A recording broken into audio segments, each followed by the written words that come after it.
A descriminalização do aborto virou assunto nos últimos dias com a votação do STF sobre o tema e foi parar até nos Trending Topics do X, antigo Twitter. Se a ação for aprovada, o aborto voluntário, com até 12 semanas de gravidez, vai deixar de ser crime no Brasil.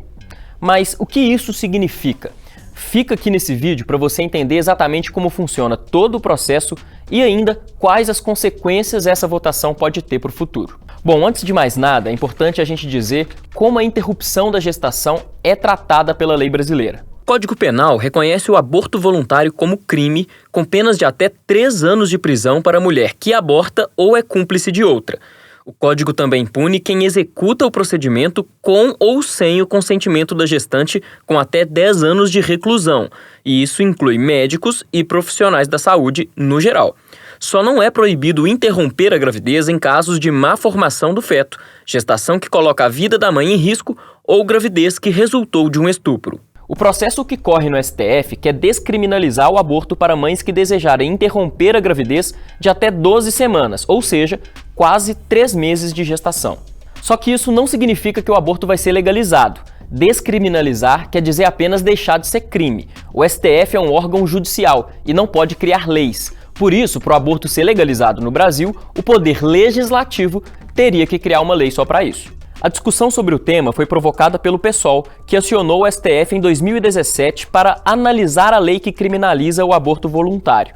O partido alega que ela viola os princípios fundamentais da Constituição. O assunto já foi objeto de audiência pública no STF em 2018, convocada pela ministra Rosa Weber. Na votação da última semana, que colocou o assunto nos Trending Topics do Twitter, a ministra argumentou que os códigos que criminalizam o aborto não estão de acordo com a atual Constituição. Ela até reconheceu o argumento de direito à vida desde a concepção, mas disse que essa tese não encontra suporte jurídico na Constituição. A presidente da Casa ainda defendeu que o poder público deve proteger o direito de escolhas das mulheres na maternidade, garantindo procedimentos seguros. Isso, segundo ela, reduziria a mortalidade materna.